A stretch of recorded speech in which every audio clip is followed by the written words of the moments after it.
Vous êtes sur Medi 1, merci de nous rester fidèles. Très heureux de vous retrouver pour ce nouveau numéro de votre émission Génération News. L'émission qui prend à cœur toutes les problématiques liées à la jeunesse, mais également tout ce qui fait le buzz sur Internet.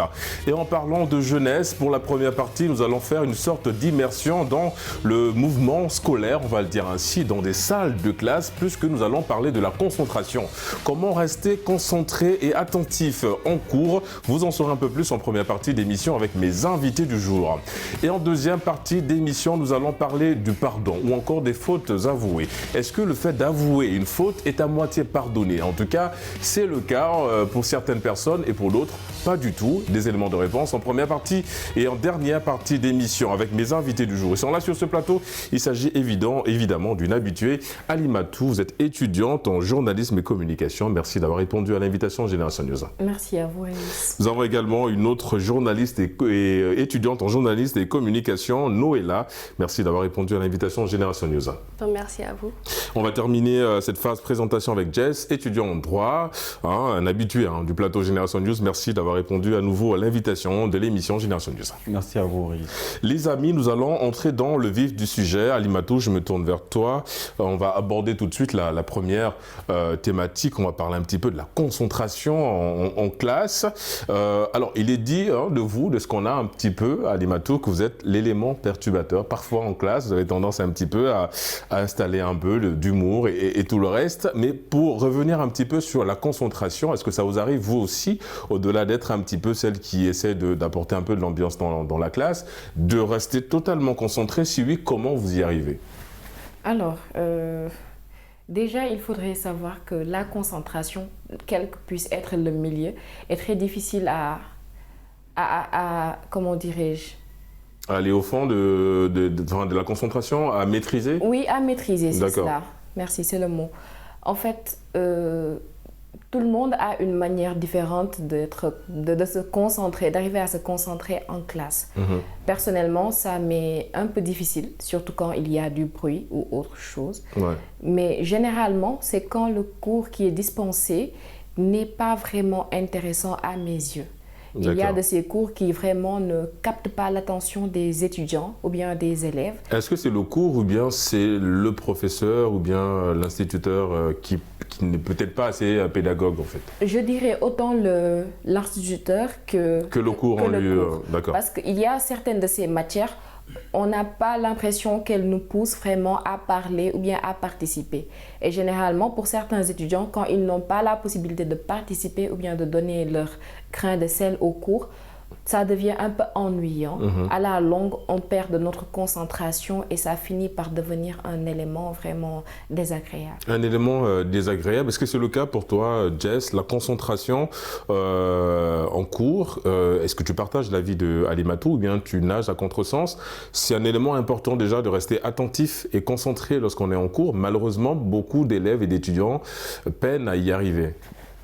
Oui, c'est tout à fait un peu compliqué pour certaines personnes parce que certaines personnes se retrouvent dans des situations où il y a des péripéties lors du cours. Déjà, il est nécessaire de comprendre que le cours il se prépare à l'avance.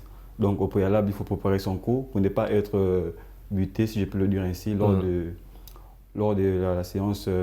Lors du cours, tout simplement. Cours, voilà. Ouais. Parce que certains profs, lorsqu'ils arrivent, ils se disent, bon, les étudiants ou les élèves ont reçu le cours bien avant. Donc, il s'est dit, forcément, ils ont eu à le parcourir, à le lire. Donc, il n'y a vraiment pas de difficulté à ce qu'ils comprennent facilement le cours. Et aussi, on peut aller dans le sens où les étudiants n'aiment pas peut-être le prof qui est lui-même.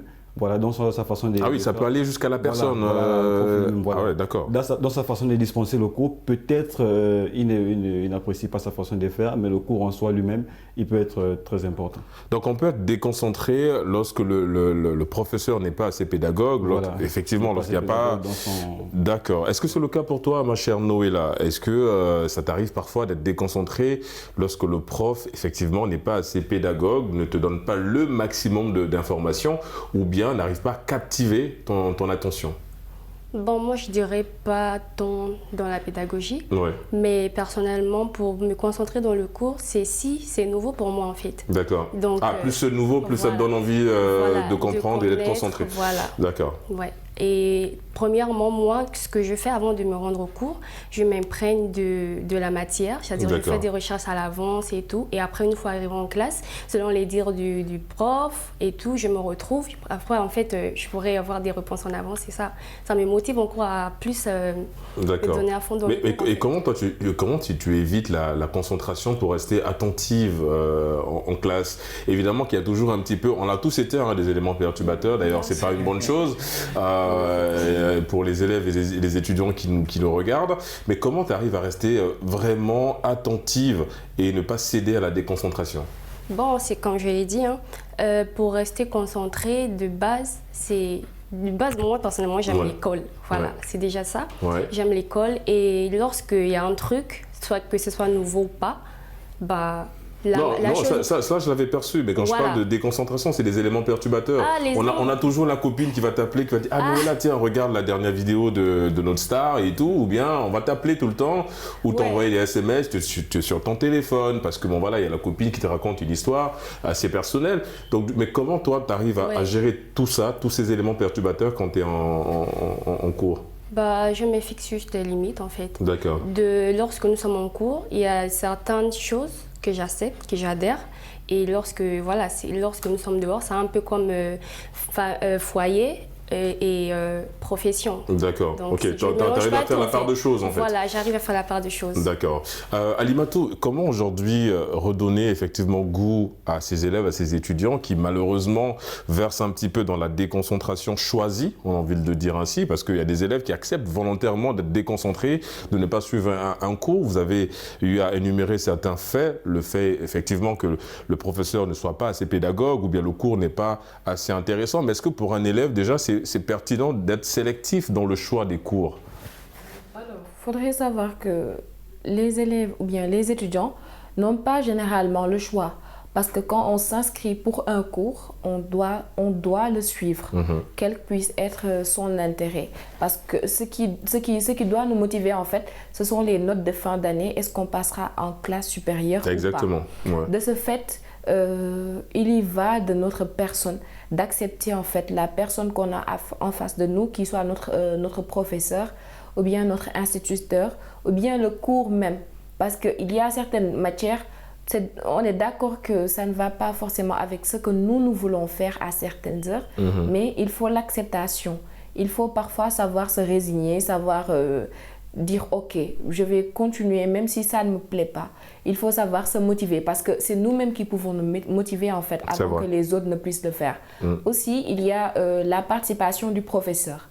Si le professeur est un peu plus détendu avec ses élèves ou bien ses apprenants, s'il les initie, s'il leur fait participer au cours, ils se sentiront beaucoup plus impliqués et peut-être ils auront encore plus envie de participer, de s'intéresser au contenu du cours.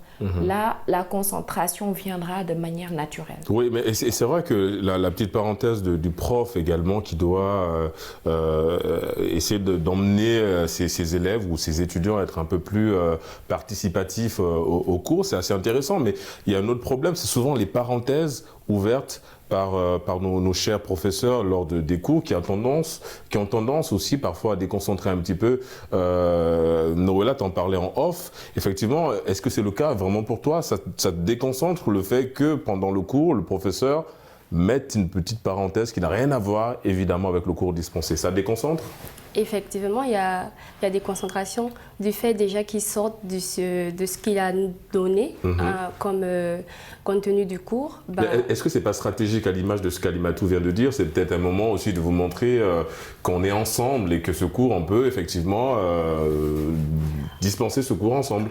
Bon, oui, d'une part, mais si moi je me base sur, parce que je suis à l'université, je me base sur le coefficient, c'est-à-dire si la matière a plus d'importance, voilà, je me base dans le fait de l'importance de la matière parce que lorsque le professeur, lui, il se dit que voilà, nous sommes ensemble et tout.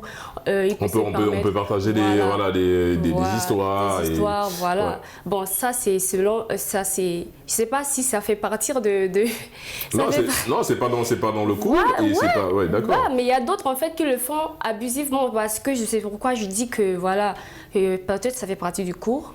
Mais une fois je suis face à ça, moi... Tout de suite, ça te déconcentre. Bien sûr. D'accord. Jess, on a souligné le problème. C'est vrai, l'objectif évidemment de cette thématique, ce n'est pas de tirer à boulet rouge sur les enseignants, mais quoique si ça peut aussi un peu permettre à nos amis enseignants de revoir un petit peu la façon dont ils peuvent dispenser les cours pour essayer de garder un petit peu en haleine les étudiants et les élèves, ça pourrait effectivement être une excellente et bonne chose. Revenons un petit peu sur la concentration et le côté un petit peu attentif, parce qu'on peut être attentif et déconcentré, même si vous allez me dire en général les deux vont de pair, mais évidemment qu'on se rend compte qu'il y a beaucoup même d'élèves qui choisissent des cours, c'est-à-dire qu'en fait si on a un cours qui nous intéresse, ok, on vient, il y en a qui ne viennent même pas du tout, c'est-à-dire qu'ils choisissent les cours. Revenons un petit peu sur les éléments perturbateurs et également, comment toi tu les gères ces éléments perturbateurs quand on part du principe qu'on l'a tous été, un petit moment en classe, comment tu les gères aujourd'hui? Est-ce que tu as beaucoup plus du recul en étant aujourd'hui étudiant qu'à l'époque où tu étais simple élève? Bon, je me dis, vu que nous sommes déjà étudiants et qu'au préalable, on vous dit qu'est-ce que vous allez avoir, qui n'est pas forcément le cas... ce qui n'a pas été le cas au lycée ou au collège. Donc, étant étudiant, vous avez déjà au préalable le cours. Et je me dis que certains éléments sont appelés éléments perturbateurs, en griffe, parce qu'il y a certains parmi ceux-là qui sont déjà mûrs intellectuellement, qui sont assez mûrs intellectuellement. Ce qui fait qu'ils ont déjà une idée de ce que le prof dira dans le cours. Ouais. Donc, ils se voient perturber le cours parce qu'ils se disent, bon, nous maîtrisons déjà le cours, on va aller sur le terrain et ensuite perturber ceux-là qui voudront apprendre le cours même. Ouais, sans forcément mesurer l'impact que ça peut avoir sur les autres. Or, il y a forcément un impact après parce que certaines personnes se retrouvent à aller en rattrapage, à ne pas bien percevoir le cours et tout ça. Ce qui fait que voilà, ça ne doit pas vraiment être une bonne chose et ce n'est pas vraiment une bonne chose. Alimatou, moi la question que j'ai envie de te poser, c'est pas très loin de celle que j'ai posée à notre ami Noëlla. C'est concrètement, comment rester concentré? On a parlé des professeurs, oui, mais est-ce qu'il y a des techniques, est-ce qu'il y a des astuces que toi, personnellement, tu mets en place pour rester focus sur le cours afin d'y introduire des données positives dans ton cahier ou bien dans ta conscience? Alors, je rejoindrai d'une part les dires de Noëlla par rapport à la responsabilité du professeur. Cependant, il faut savoir que le cours, c'est une interaction en fait. C'est entre le professeur et ses apprenants, ses étudiants, ses élèves. Donc, si nous voulons venir à l'école, payer notre argent et franchement ne pas participer ou bien ne pas s'intéresser au cours, ce sera à notre détriment. Donc, ce que je pourrais, moi, conseiller par rapport à ma personne, quand un cours m'intéresse vraiment, donc ce que je prône, c'est la force de caractère, en fait. Ouais, qui se résume en s'isolant, d'une certaine manière.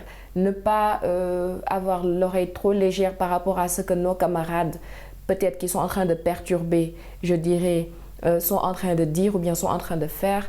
Faire focus sur ce qu'est en train de dire ou bien en train de faire le professeur. Parce que c'est ce qui nous amène à l'école d'une certaine manière. On ne peut pas passer toute notre journée à donner toute notre attention à nos copines ou bien à nos amis qui sont derrière en train de chahuter. Ouais, mais c'est surtout quand vous avez du temps après pour ça. C'est-à-dire qu'après les cours, voilà, le professeur, on lui accorde seulement 2 heures, 4 heures de temps par journée. Alors que nos camarades, nos amis, on a toute la journée. Surtout quand on est en ligne, on discute et tout. Donc, on rentre ensemble. Il y a le week-end, il y a les fêtes. Donc, le professeur, le laps de temps qu'on doit lui accorder, il faut qu'on pense à le lui donner. Et ça commence par la force de caractère. Ne pas se laisser influencer par les autres. Ne pas se laisser distraire, c'est le mot. Donc, il faut juste faire focus sur le professeur, savoir ses priorités et c'est ce qui pourrait forcément nous aider à gagner la concentration dont on a besoin. On parle de concentration. Noëlla, avant de venir à toi, je me tourne vers Jess. Alors, il y a un fait, moi, en préparant cette émission, effectivement, on a eu toujours des profils comme ça en classe, c'est-à-dire des gens qui sont toujours déconcentrés en classe et qui ont des très bonnes moyennes à la fin de l'année ou bien après le devoir. Comment expliquer ça? Est-ce qu'aujourd'hui, la concentration à l'école, et on va dire c'est un facteur clé pour obtenir une bonne moyenne, ou bien effectivement c'est très, très éloigné? Comment expliquer ce paradoxe? Des élèves moins concentrés qui ont des bonnes notes? Bon, c'est plus dans la façon de fonctionner. D'accord. Voilà. Quand je vais prendre l'exemple du lycée, moi, lorsque j'étais au lycée, certaines personnes pensaient, et au lycée, bon, je parle de la classe des terminales, certaines personnes pensaient que je n'étais presque jamais à l'école, que j'étais pourri. Est-ce que c'était le cas Bon, pas en totalité, voilà. Certaines personnes pensaient que je n'allais jamais à l'école, ou du moins que je n'apprenais jamais mes leçons. Mais dans tout ça, c'est être malin. Il faut toujours être malin parce que il y a certaines personnes qui sont là, qui font du brouhaha derrière, mais ce sont celles-là qui ont déjà travaillé leur cours au préalable, qui ont déjà bien assimilé leurs leçons. Et lorsqu'il y a un examen ou du moins une interrogation, ces personnes-là auront toujours la moyenne. D'autres personnes se poseront des questions à savoir comment est-ce qu'il fait. Mais cet élément, il travaille bien sûr en amont. Et lorsqu'il arrive en classe, aussitôt c'est pour déranger les gens. Ouais. Donc le plus important, c'est d'être malin et de travailler au préalable avant toutes les leçons ou tout cours. Et c'est une stratégie que apparemment Noëlla a adoptée, parce qu'elle parlait tout à l'heure de maîtriser le cours avant d'y aller. Et ça marche à tous les coups. Je veux dire, est-ce qu'à tous les coups et à tous les cours, ça marche, cette stratégie-là, Noëlla? Oui, pour moi, ça marche parce que d'abord, ça part d'une volonté personnelle. Et à chaque fois je me retrouve face à une nouveauté ou bien à un nouveau chapitre, voilà. Je peux dire que c'est comme ça que je fonctionne parce que c'est grâce à ça que je suis Est-ce que cette démarche aussi, tu l'inculques à tes sœurs, tes frères? Est-ce que tu essaies de dire à tes frères, par exemple, écoute, pour mieux rester concentré à l'école, voici comment tu peux anticiper les choses, ou bien voilà, enfin les astuces, est-ce que tu les partages avec tes proches? Effectivement, de base, je suis l'aînée. D'accord. Grosse pression au passage. Quand on est l'aîné d'une famille, on n'a pas droit à l'erreur. Effectivement. Bon, d'accord. Effectivement. Donc, les méthodes que j'emploie pour réussir ou bien rester concentré à l'école, je leur inculque cela.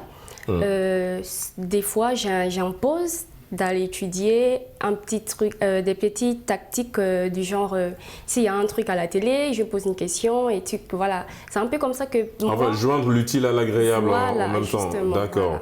Voilà. Et ça, c'est pertinent, Alimatou, parce que tout à l'heure, tu parlais effectivement de la responsabilité du professeur. Mais qu'en est-il de l'élève? Je pense que tu as souligné aussi un petit peu tout à l'heure dans ton argumentaire en ce qui concerne la responsabilité de l'élève.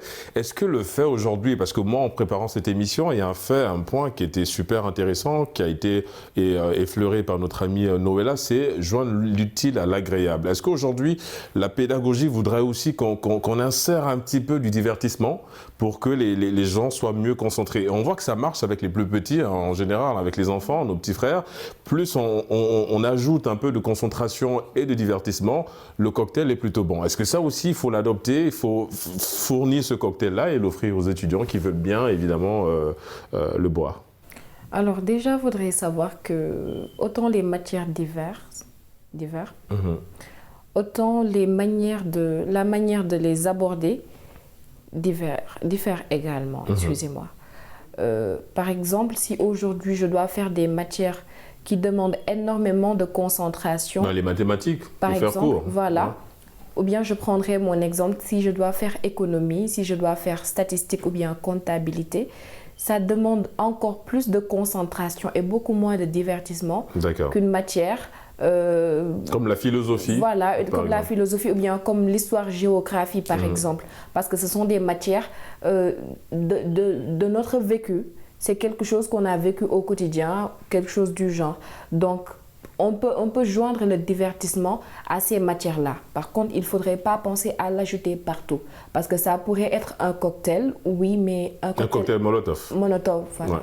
Oui, évidemment. C'est vrai, c'est là la crainte, hein, Jess, le juste dosage un petit peu, parce qu'on voit que les enseignants ont tendance à rajouter un peu la touche d'humour lors de lorsqu'ils dispensent des cours, c'est justement pour essayer d'apporter un petit peu la concentration. Autre point, on parle du divertissement, vous allez me dire un petit peu, mesdames et messieurs, effectivement, comment chacun arrive à se concentrer. Alors, Noëlla nous a donné un petit peu ses astuces qu'elle partage. Au passage, merci de partager. Chère Noëlla. Moi, à chaque fois, je fais un petit questionnaire pour cette émission et ce qui ressort, c'est qu'en fait, la quasi-totalité des étudiants me disent je préfère être concentré dans la déconcentration. Je dis bon, expliquez parce que je veux comprendre. Et d'autres cas me disent en fait, par exemple, si je dois réviser un cours de philosophie ou un cours de façon simple, j'ai tendance à réviser avec de la musique dans les oreilles. Est-ce que c'est une technique qui te parle, Jess? Réviser en écoutant de la musique pour rester concentré. Bon, je me dis, chacun a peut-être sa façon de faire. Ouais. Voilà, pour d'autres personnes, la musique peut être une drogue. Et dans le bon sens du terme, évidemment. Ouais. Voilà, donc ça dépend de comment la personne fonctionne. Parce que si cette personne s'est dit qu'il me faut de la musique pour étudier, ben, si c'est le cas, si la personne arrive à bien assimiler ses cours, et bien que cette personne mette de la musique, si quelqu'un se sent à l'aise en mangeant et en même temps à étudier, et bon, je me dis à cette personne, vas-y, le plus important c'est que tu arrives à mémoriser ton cours et de ne pas se laisser distraire par les péripéties qui pourront apparaître. Voilà, c'est un peu ça. Et effectivement, Alimato, est-ce que tu es du genre à tout de suite dénoncer aussi les perturbateurs en classe, surtout quand tu veux rester concentré? Ça peut être une technique aussi, c'est-à-dire qu'à partir du moment où le prof n'est pas lui aussi concentré, sur qui fait le bruit ou pas, mais est-ce que toi, tu es du genre à dire, bah, écoutez monsieur, voilà, ma collègue, elle dérange un petit peu, ou bien tu es du genre à faire signe à la collègue de baisser un petit peu, histoire de permettre à tout le monde d'être concentré? Comment tu gères en général les perturbateurs? La question, je l'ai posée à Noëlla, mais toi, je suis curieux de savoir comment tu les gères. Tout d'abord, il faudrait savoir que je faisais partie des perturbateurs. Donc, dénoncer, ça serait me dénoncer. Après, non, mais rassure-nous, tu as changé de camp quand même. Bien sûr. Bon, c'est bien. On récidive parfois, mais il y a la maturité, donc. C'est bien. Alors, aujourd'hui, par exemple, si mon ami dérange, ou bien qu'il y a des perturbateurs qui sont en train de chahuter derrière, je prends la responsabilité de leur faire savoir qu'il faudrait mieux se taire, laisser les autres profiter. Ouais. Peut-être eux, ils ont des connaissances que nous, on n'a pas encore acquises. Et c'est mieux de nous laisser en fait avoir ne serait-ce qu'un tout petit peu de connaissances avant de quitter la salle de classe. Donc moi, je prends l'initiative généralement de le faire. Aussi, le professeur va prendre l'engagement de leur demander à ce qu'ils se taisent. Généralement, il leur demande de se taire ou bien de sortir de la salle si le cours ne les intéresse pas. Mais moi, je prends l'initiative de leur faire savoir qu'ils dérangent et qu'il faudrait peut-être qu'ils arrêtent de chahuter. Ouais, mais est-ce qu'il y a des risques derrière? En général, quand tu le fais, tu perds des amis. Effectivement, c'est ce que je disais, mais quand même, il y a la manière de le faire. Vous savez, à toute chose, humour est bon. Je suis d'accord. Vous savez. Ouais. Par exemple, quand je leur demande, je le fais avec... un temps ludique, un total respect d'abord. Ouais. Et surtout, je reste dans la plaisanterie. J'ajoute des mots qui font que eux, ils ne seront pas forcément vexés par mes paroles. Ils sauront que, là, c'est eux les fautifs. Ils sont en train de déranger et moi, je suis juste là pour tout le monde. Donc, généralement, il y a des cris, il y a des répercussions négatives, oui, mais quand même, on encaisse parce que c'est pour tout le monde. On encaisse, évidemment, la chute, elle est belle et un petit peu dure, mais c'est vrai que quand on parle d'encaisser, c'est, moi je reviens vers toi, Noëlla, la responsabilité parentale aussi par rapport à la concentration, parce qu'au-delà d'être en cours, il y a évidemment une éducation qu'on reçoit aussi des parents. Alors, c'est pas pour tirer à boulet rouge sur nos chers parents qui font beaucoup déjà pour nous, mais je veux dire, qu'en est-il de la responsabilité parentale? Est-ce que toi, par exemple, papa ou maman, arrivait à jouer aux gendarmes derrière toi pour que tu sois concentré? Bon, arriver, ça serait trop beau. D'accord. Ils le font en fait. D'accord. Ils le font encore malgré l'université. Jusqu'à aujourd'hui. Ta maman qui t'appelle depuis le pays pour savoir si tu as été en cours? Ils le font. Ah, d'accord. Déjà, je le suis nommée Police Girl, voilà. Ok, Police Girl. Ouais. Tu appelles maman Police Girl. Ouais, parce que... D'accord. Elle s'appelle comment, maman? Maman Priska. Maman Priska. Oui. Ok, bon, on va laisser le Police Girl pour vous. On va saluer maman Priska depuis le Gabon, effectivement. Bon, ouais. Je critique pas leur façon de faire. Au contraire, si je suis là aujourd'hui, c'est à cause de cette démarche-là. Voilà, de cette démarche. Ouais. Et j'encourage aussi vivement aux parents de rester avec autant de vigueur en fait, de suivre les enfants. Ouais. Jess, la responsabilité parentale, on a tous eu à un moment donné, il fallait choisir entre la carotte et la chicotte. Et évidemment, ça aide à rester concentré. Oui. Bon, pour ma part, je dirais que l'éducation est la base de toute chose. Voilà. Et je me dis que si un enfant a reçu une bonne éducation, comme je l'avais dit ici une fois au préalable, un enfant qui a reçu une bonne éducation a reçu toute la richesse. Voilà, je me dis que si les parents nous tapent ou du moins nous punissent pour certaines choses, c'est parce qu'ils veulent du bien de nous. Voilà. Donc, nous ne condamnons pas ces parents. Voilà, nous ne pouvons que leur dire merci, voilà, pour tout ce qu'ils font pour nous et tout ce qu'ils ont fait pour ceux qui n'ont plus les parents, à qui je passe les condoléances. Et je me dis que les parents sont la base. Ouais. Donc s'ils demandent à ce qu'on fasse quelque chose, c'est forcément pour notre bien. Pour notre bien, voilà. Ouais. Ce qui fait que voilà, je suis d'accord avec le fonctionnement des parents. C'est vrai que les parents peuvent être comme ils sont, mais je ne vois pas un père ou une mère qui pourrait être contre le bonheur, la réussite de son enfant. Ouais. Donc je me dis que tout ce qu'ils font, c'est pour notre réussite et c'est pour notre bonheur. Alimatou, j'ai besoin de recueillir ton avis là-dessus, sur la responsabilité parentale en ce qui concerne évidemment la concentration et le fait d'être attentif en cours. En quelques mots, avant de clore évidemment cette première partie d'émission. Alors, je rejoindrai les propos de Jess. D'accord. Vous savez, les parents, ils ont beau nous taper dessus, ils ont beau nous crier dessus, ils ont beau nous corriger. Voilà. C'est toujours quelque chose qu'ils font pour notre intérêt en fait. Et je parle en connaissance de cause. Je me rappelle d'une époque, j'étais en 5e, donc j'avais fait un devoir de texte suivi de questions. J'avais décroché une note de 19,50. Bravo. Papa s'était énervé contre moi parce que je n'ai pas eu 20.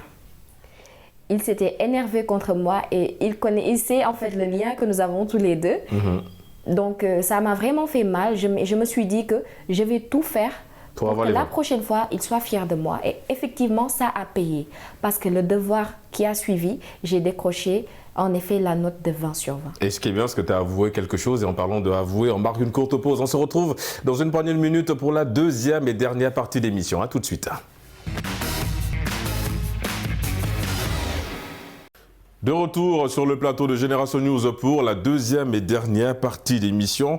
Nous allons à présent parler un petit peu du pardon, mais surtout d'une faute avouée. Alors, mon cher Jess, on a évidemment cette expression qu'on a toujours envie de dire ou bien qu'on a tendance à dire à certaines personnes, cette expression qui dit, je cite, « Une faute avouée est à moitié pardonnée ». Mais est-ce réellement le cas? Et pourquoi à moitié? C'est la question que j'ai envie de poser, mon cher Jess. Bon, je me dis, si on doit pardonner à quelqu'un, c'est qu'on doit le faire en totalité. Parce que si on dit une faute avouée est à moitié pardonnée, moi-même, je n'arrive pas à comprendre le sens de l'expression. Parce que normalement, lorsqu'on pardonne à quelqu'un pour quelque chose, on se dit que voilà, on ne pense plus à la chose et qu'on doit mettre un trait sur la chose. Ouais. Mais pardonner à quelqu'un, ce n'est pas pardonner en partie. Oui, en deux phases. En deux phases, non. On pardonne complètement. Parce que si tu pardonnes en minorité et que tu gardes cette petite haine-là en toi, ça pourra ressurgir à n'importe quel moment. Peut-être lors d'une dispute ou peut-être lorsque la personne aura fait quelque chose qui ne sera pas peut-être appréciable à ton égard. Et tu vas certainement ressortir cette chose-là. Et je me dis que c'est une chose que nous ne devons pas faire. Lorsque tu décides de pardonner à quelqu'un pour quelque chose, que tu le fasses concrètement pour éviter de rester sur le principe de à moitié pardonné. À moitié pardonné, voilà. D'accord. C'est un peu ça. Noëlla, du coup, est-ce qu'une faute avouée est réellement et vraiment pardonnée? Même si c'est à moitié, mais est-ce que cette moitié du pardon, et on va dire, est vraie? Moi, c'est la question que j'ai envie de te poser, ma chère Noëlla. Bon, moi je dirais oui et non. D'accord. Déjà, je partirai sur le oui. Si la personne vient de son bon âme et conscience, et il dit, en fait, sans qu'on ne lui impose, est-ce que tu as fait un truc ou pas, il vient, il dit en fait... qu'il verse dans la confession. Voilà, il dit son erreur. Et plus tard, on ne peut plus juger du fait que voilà, il a reproduit la même erreur et tout. Là, je dis que oui, en fait, oui. c'est à pardonner parce qu'on voit dans le fond, et non seulement, pas seulement dans le dire, mais dans le fond aussi, la personne a véritablement changé. Et voilà. Maintenant, je dirais non, dans le sens où on ne s'attend pas à ce que la personne nous fasse de mal ou bien fasse cette erreur. D'accord. Voilà. Donc, lorsqu'on ne s'attend pas à ce que la personne fasse l'erreur, il y a, oui, viens dire parce que tu as découvert. Et tu peux pardonner, mais pas totalement à cause de la douleur en fait, la douleur que ça t'a procuré. Ouais, mais du coup ce n'est pas un pardon sincère, c'est un pardon à moitié sincère. À moitié sincère et aussi à moitié pardonné. D'accord, voilà. Ouais, mais à moitié pardonné. Bon, justement en parlant du pardon, ma chère Alimatou, alors c'est quoi exactement le pardon? Est-ce que pardonner c'est simplement déplacer le côté toxique du problème, ou bien pardonner c'est formater son cœur afin d'y introduire des bonnes ondes, des données positive? Quelle définition tu donnes au pardon qui va venir justement un petit peu déconstruire ou bien reconstruire cet adage qui dit une faute avouée est à moitié pardonnée? Alors déjà, cet adage qui dit qu'une faute avouée est à moitié pardonnée, je la comprendrais comme scindée en deux phases. D'accord.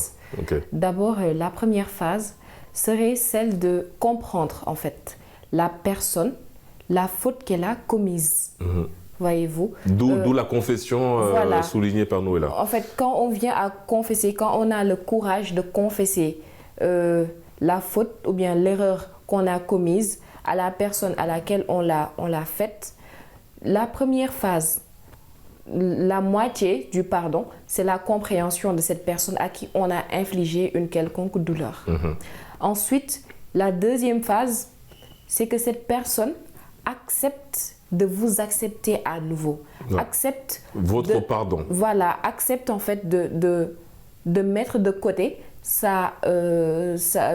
comment dirais-je, sa déception, voilà, sa douleur, la rancune. La déception qu'elle a pu avoir venant de vous. Donc c'est ça qui peut expliquer en fait cet adage.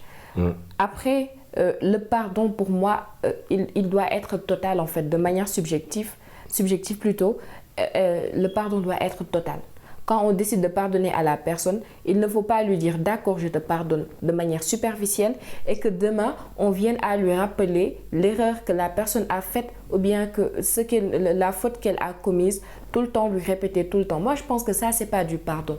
Ça, c'était juste superficiel, c'était juste hypocrite. Mais donc du coup, si je te comprends, ma chère Alimatou, si je suis ton argumentaire, cet adage, il faut la revoir. Il faut revoir un petit peu cette phrase. Parce que effectivement, si on dit que c'est à moitié pardonné, ça sous-entend que l'autre moitié est toujours problématique, que c'est toujours là, et que comme l'a souligné Jess, à tout moment, cette moitié peut revenir et encore empoisonner les relations que vous avez. Et s'il fallait reformuler cette phrase, ça donnerait quoi pour toi? C'est une faute avouée et pardonnée? Faute avouée et totalement pardonnée. D'accord.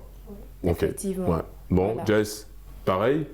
Oui, c'est le cas pour moi. Elle a si bien dit cela. Une faute avouée ne peut pas être à moitié pardonnée. C'est un avis subjectif. Voilà. Moi, je me dis une faute avouée est totalement pardonnée. Parce que si la personne a pu avouer le fait qu'elle vous ait fait du mal. Mais surtout que ça demande du courage pour la personne aussi, voilà, de venir comme ça, se confesser. Bon, après aussi, ça peut aussi demander de la volonté. Peut-être la personne s'est dit que je ne veux pas aller lui dire que je m'excuse ou du moins aller lui présenter mes excuses. Ça peut être volontaire, mais connaissons vraiment l'être humain parce que nous ne sommes que des humains. Donc, forcément, nous avons ce côté-là sentimental qui peut nous pousser à aller dire pardon à la personne ou ne pas dire pardon à la personne. Mais il est toutefois nécessaire d'aller demander pardon pour recevoir les excuses et être pardonné. Est-ce que du coup, Noëlla, tu es du genre à embrasser cette démarche, c'est-à-dire le pardon, c'est-à-dire est-ce que tu es du genre à pardonner totalement ou bien on pardonne avec une forme de réticence, d'où le pardon à moitié, ou bien tu te dis, bon, c'est un peu ce qu'on a dit sur ce plateau de façon ramassée, à partir du moment où la personne arrive à se confesser, ça va, c'est bon, c'est déjà un effort considérable et le pardon est plus facile. Comment toi tu pardonnes? Je veux dire la démarche en général, comment ça se passe? Bon, moi quand je pardonne, c'est dans la totalité. D'accord. Parce que l'envie de venir s'excuser, c'est pas à tout le monde en fait. Tout le monde n'est pas capable de venir et voilà, dire que j'ai fait ça et je viens... Est-ce que toi tu es à l'aise avec ça? Est-ce que toi tu es du genre à te confesser facilement? Ouais. D'accord. Ouais, parce que si ça rentre... Moi d'abord, je suis quelqu'un qui marche avec la valeur éducative et des principes. D'accord. Voilà, donc si je sais que j'ai fait un truc qui ne rentre pas en rapport avec mon éducation ou bien ça touche dans un certain secteur, voilà, mes parents et tout, forcément, je vais me sentir mal d'abord à l'intérieur de moi. Ouais. Et voilà, je viendrai extérioriser ça en présentant mon erreur et en m'excusant. D'accord. Alimatou, et une faute avouée est-elle vraiment pardonnée? C'est la thématique de cette deuxième partie d'émission. Alors, d'aucuns m'ont laissé entendre que ça dépend de la faute. Pour qu'elle soit vraiment à moitié pardonnée, c'est-à-dire plus la faute elle est grave, plus évidemment la personne de l'autre côté est un petit peu réticente à l'idée de totalement pardonner, d'où cette phrase qui dit à moitié pardonné. Mais la vérité c'est qu'on ne pardonne pas. On ne pardonne pas. Est-ce que le à moitié pardonné dépend un petit peu de la gravité de la faute ou pas du tout? Peu importe la gravité de la faute, il faudrait que nous soyons habités par cette capacité de pardonner. Je vais rejoindre les paroles de ma consoeur Noëlla. Et je vais vous dire aussi un adage que j'ai tendance à utiliser. Bon, deux adages plutôt. D'abord, le premier, c'est l'erreur est humaine, la répétition est diabolique. Ensuite, il faut savoir que... Ah ouais, la répétition est diabolique. Voilà, elle est diabolique. Ouais. En fait, parce que enfin, on a l'autre expression qui dit que la répétition est pédagogique, mais celle de diabolique, c'est la première fois que je l'entends. Eh ben, humaine, mais la répétition de cette erreur... D'accord. En fait, il faudrait savoir que commettre des erreurs, c'est humain. D'accord. Commettre des erreurs, c'est humain. Mais répéter cette erreur, et surtout par rapport à la même personne, là, on doute un peu de... Comment dirais-je, que ça soit simplement le hasard. Ouais, enfin, on doute de la sincérité voilà, on doute de la sincérité de l'acte. C'est pour cela que je dis que c'est diabolique, parce que d'une certaine manière, on l'a fait exprès pour toucher encore la personne. Toutefois, il faut savoir que le pardon couronne la grandeur. Qu'est-ce que cela signifie? Ça veut dire que la personne qui a eu le courage, qui a eu la volonté de venir vers toi, te demander pardon, tout en sachant que ça relève vraiment de l'humilité en fait. Bien sûr. Ça relève de la modestie, de demander pardon à la personne.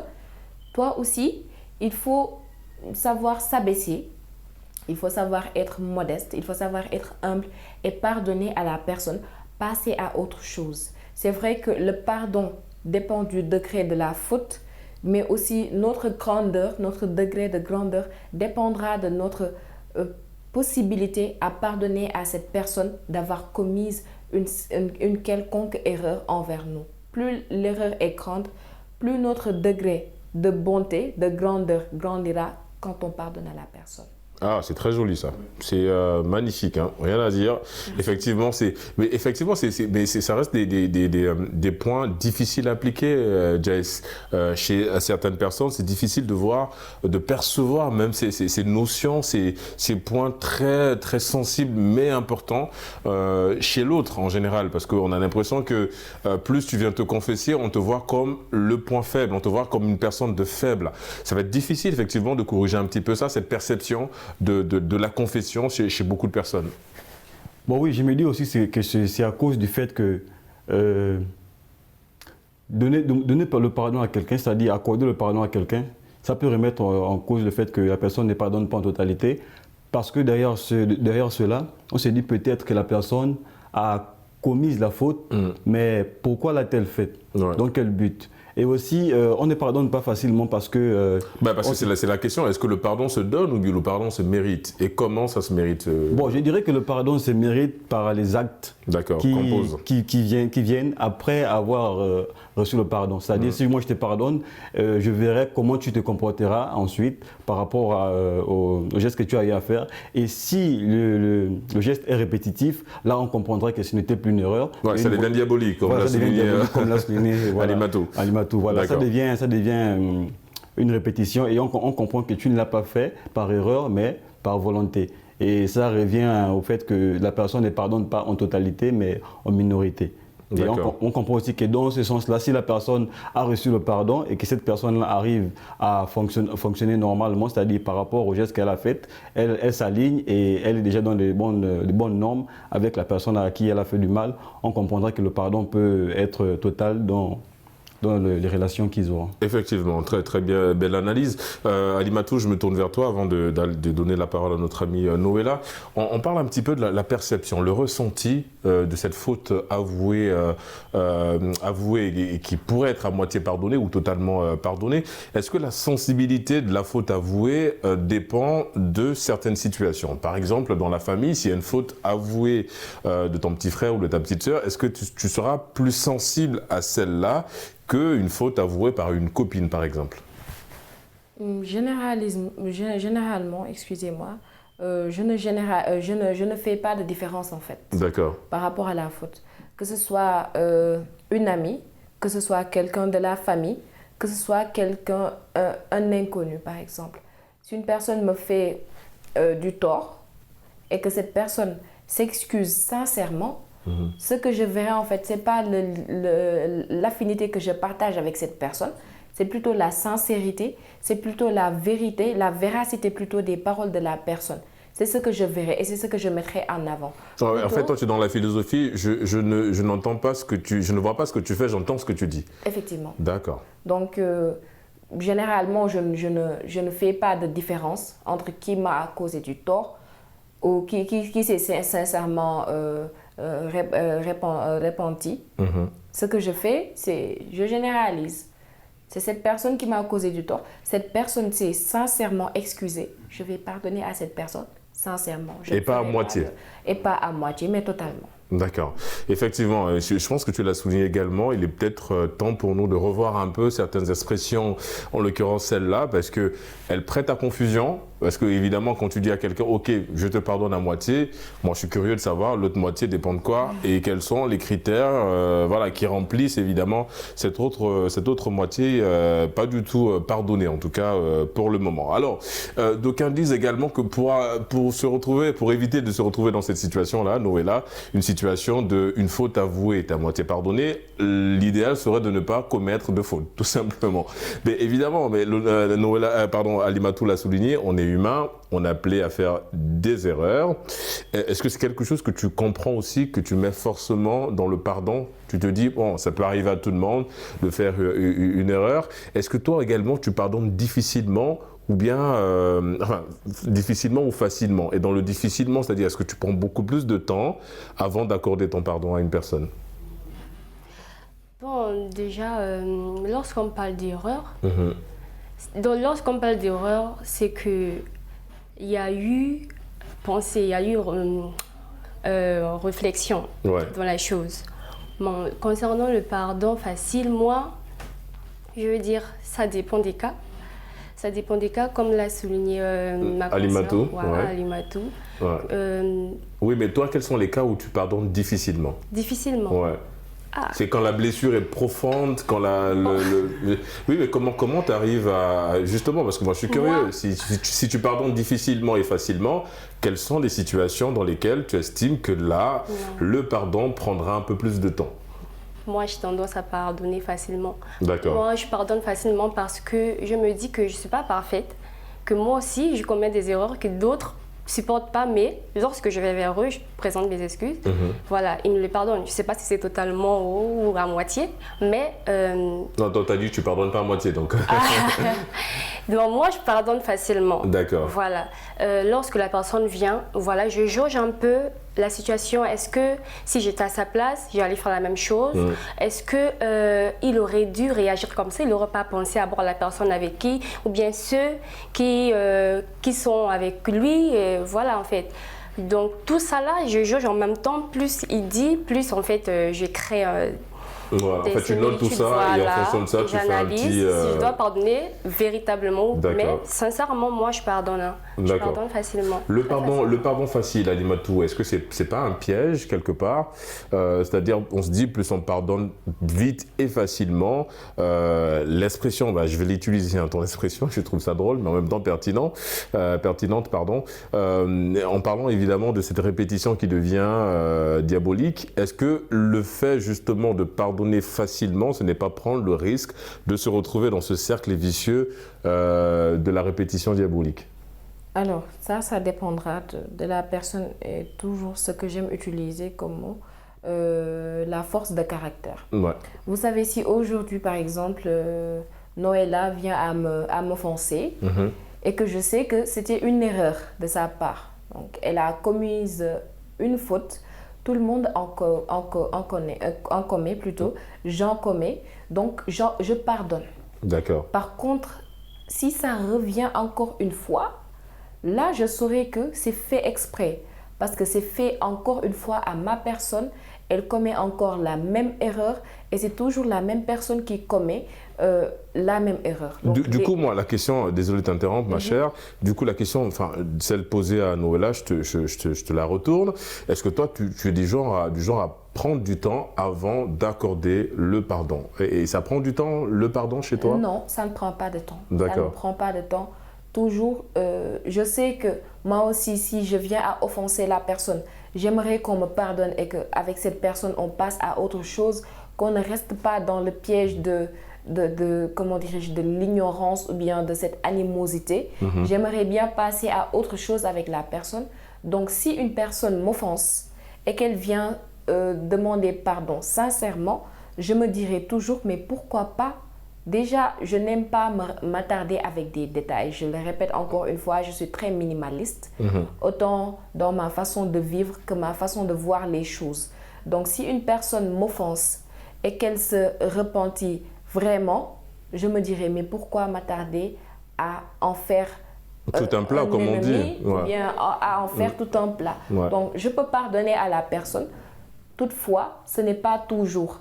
Parce que quand elle répète la même erreur, la personne répète la même erreur, là, je saurais que c'est fait exprès. En fait, pour conclure, en fait, toi, tu as le pardon facile, mais ce qui te dérange, c'est la répétition effectivement. Voilà. C'est la répétition, voilà. Donc ça, il faudrait penser à l'éviter si on veut avoir une bonne symbiose avec les gens qui... Exactement. En parlant de symbiose, Jess, je me tourne vers toi parce que on le sait tous, aujourd'hui, il y a plusieurs formes d'éducation. L'éducation de la rue, de l'école, de la maison. Et aujourd'hui, il y a l'éducation des réseaux sociaux, malheureusement, qui a tendance un petit peu à enfermer beaucoup de jeunes dans certaines choses qui ne sont pas assez reluisantes. Revenons un petit peu à l'éducation de la famille, parce que le cercle familial, c'est la base. On parle aujourd'hui d'influenceurs, mais les vrais influenceurs sont en général dans nos familles. C'est papa, c'est maman, c'est la grande sœur. Revenons au principe de l'éducation sur le pardon. Est-ce que c'est quelque chose aussi que toi, tu as grandi avec ça, ces valeurs-là, inculquées par papa, maman, cette capacité à pardonner sincèrement et pas à pardonner de façon, on va dire, de survoler le pardon, comme on dit, au point d'avoir des expressions qui nous disent de pardonner à moitié. Comment ça s'est passé justement cette éducation au pardon, à se mettre à la place de l'autre, cette capacité à se mettre à la place de l'autre, à se reconnaître en l'autre? Comment, évidemment, le processus s'est déroulé au sein de la famille? Bon, déjà, on doit savoir que le pardon, il doit venir de l'intérieur. Ouais. Le pardon ne se fait pas des façons... Voilà, des façons... non, le fait de verbaliser simplement, de dire « Ok, je te pardonne ». Oui, mais est-ce qu'on pardonne sincèrement, est-ce qu'on pardonne concrètement? Parce que tu peux dire à quelqu'un je te pardonne, mais au fond tu ne pardonnes pas à la personne. Voilà, tu dois pardonner à la personne sincèrement. Peut-être la personne, si elle vous a fait du mal volontairement, elle va se moquer de vous intérieurement en disant bon, la personne me pardonne, mais je ferai encore la même chose et revoir comment elle va fonctionner.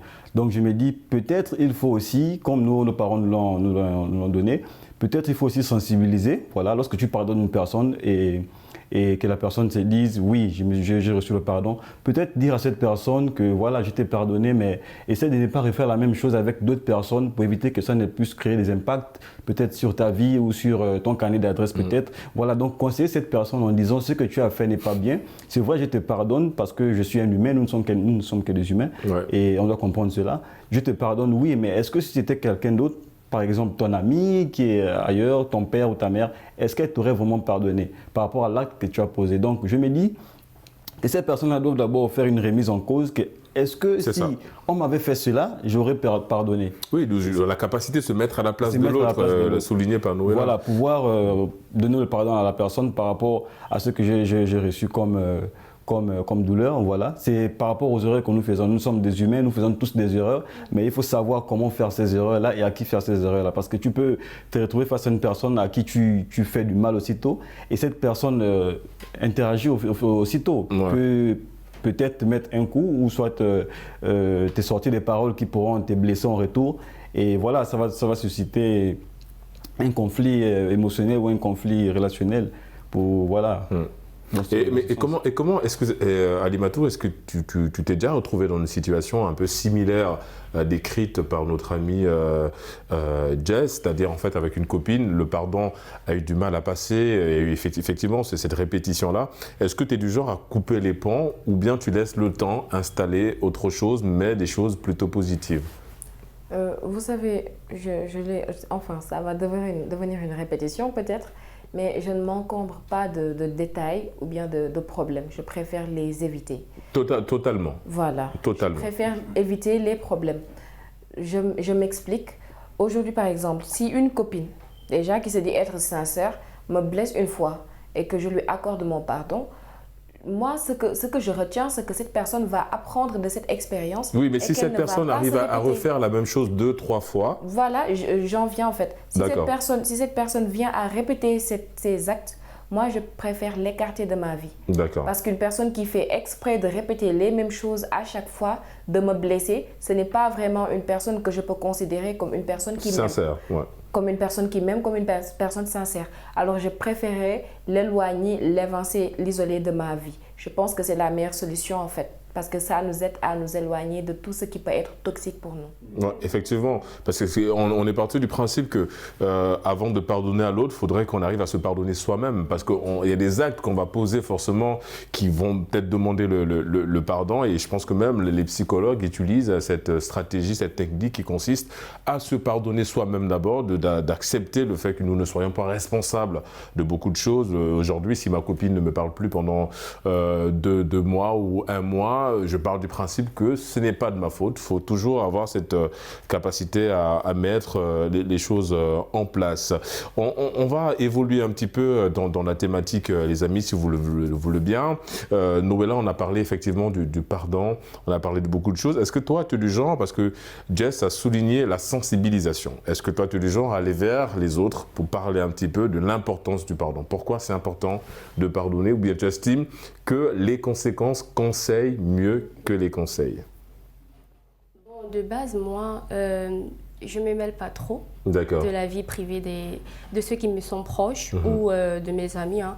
Non. Ah, même du petit frère ou de la petite... Tu es l'aîné, donc tu dois quand même donner un peu l'exemple. Ouais, ça, en fait, je le fais tout le temps. Ça, j'ai pas besoin de me mêler. Ça, c'est un devoir, ça. Ça, oui, en tant que grande sœur, je me dois de le faire. Mais je parle plus pour cela, les connaissances et autres. Okay. Donc, je ne suis pas du genre à me mêler de la vie des autres.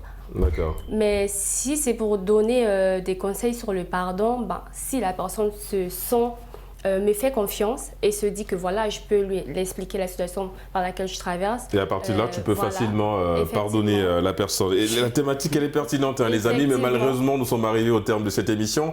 Noëlla, on te remercie, hein, première participation en Génération News, c'était un plaisir de te recevoir. Je rappelle que tu es étudiante en journalisme et communication.